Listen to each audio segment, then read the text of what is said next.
This is a WWN Publishing Group recording. Copyright 2016, all rights reserved. This is an abridged version of Killmore by Martha Sweeney to make the story appropriate for all listeners. If you want to read the complete story, you can find the ebook or paperback online. Links are provided in the description below. Killmore, Book 1 of the 2-book series. Read to you by the author. Chapter 16, Laurie. The past few days have been surprisingly quiet since the run-in with Paul and Aiden at the range. I purposefully said a few things to get them to leave me alone. I shouldn't be shocked that they didn't know anything and kept pushing. The government has major communication issues, among other things. Becky did text. All the message said was, "Hold tight." As I sit down for dinner, my house system alerts me of visitors. I check the computer screen and see an all-too-familiar black SUV pulling into my driveway. The night sky crackles with lightning from a typical spring storm as I open the door to greet her. Anger boils inside me when I see her annoying partner, Bob, flanked by 2 others. I scowl at Becky as they approach the door while positioning my body to block the entrance. They're not welcome. "Hey," Becky says, walking up the steps. I don't say a word. "I brought treats," she offers. My eyes glance past her to the 3 men. "As in treats I get to kick the shit out of?" "No," she answers while Paul and Aiden snicker. Becky's partner seems unamused. "What are you laughing about?" I inquire with my sights trained on the 2 tag-alongs. "I'm talking about you." "What's that look for?" I ask when I catch Bob smirking. "Nothing," Bob returns. "I'll smack that goddamn grin off your face once I'm done kicking the shit out of them," I threaten. "Laurie," Becky calls. "What?" I snap. "Like I said," Becky reminds, "I brought a treat." "What?" I ask, keeping my eyes on the men. "A new toy," Becky states, opening a wooden box. I look down and perk up slightly at the sight of a beautiful hand knife. "I'm listening." "Can we do this inside?" she asks. "It's about to rain." "No," I return flatly, "but you can." "Bear with me," she informs. "That's nice," I answer. "There are some things we need to discuss," she comments. "You mean more like things you need to explain?" "No," she corrects. "I meant discuss." "We can talk here," I enforce. "You know you don't like being seen," she reminds. I huff. "Fine, but I'm not feeding any of you." We make our way into the kitchen, and I resume my seat at the table, where my now lukewarm dinner waits. The dogs sit on either side of me while I'm at the head of the table with my back to the wall. With my free hand, I take the knife out of its box and start twirling it around. Becky's partner, Bob, begins to pull out a seat. "Did I say you could sit down?" I snap, pointing the knife at him. "I said you could come in, but I didn't offer you a seat." "Be nice," Becky coaxes. "When am I ever nice?" I inquire. "You're always nice to me," she reminds. "That's because you're a woman," Bob states, sliding the chair back in. Becky takes the seat to my right as I begin eating. All 3 men stay standing a few feet behind Becky. She sits quietly, letting me take a few more helpings of food. "How are things?" My hand pauses right in front of my mouth for a second, and then I take a bite, choosing not to answer. "They're with us," she comments. "They wouldn't be here if they weren't." I continue eating and don't even bother to glance at Paul or Aiden, to whom she is referring. They've been undercover, working on a very special project. Someone important.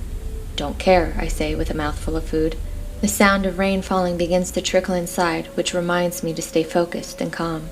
"You should care," Becky begins, pausing for dramatic effect and hoping I'll reply. "I want to share more with you, but you need to agree to work with us first." I laugh. "First of all, what makes you think I'll agree to anything? And second, I don't want to know." "Regardless if you're willing to help us or not, Laurie, your life could be in danger," she adds.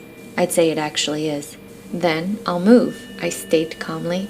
"The director won't support those actions," she shares, "not with who it is and the opportunity at hand." "Then I'll go alone. I don't need your protection," I reply. "It doesn't work like that. Besides, you need us to protect you," she addresses. "I've done fine on my own," I challenge. "They have more resources and men than you realize, Laurie," she returns. "I'm sure the government has the money and the means to move me. I've been here for 7 years without any challenges. Besides, I've got plenty of money if they're too cheap to do it. It's not that simple, and you know it wouldn't happen like that. We can help you." "If you really want to help me, then get me the hell out of here," I snap, cutting her off. "It's not that easy," Bob interjects. "Did I ask you for your opinion?" "No. If I wanted the opinion from an asshole, I'll fart," I say heatedly. Paul and Aiden snicker, trying their best to hide their faces from Becky's partner. "Don't be mean to Bob," she directs. "This is my house.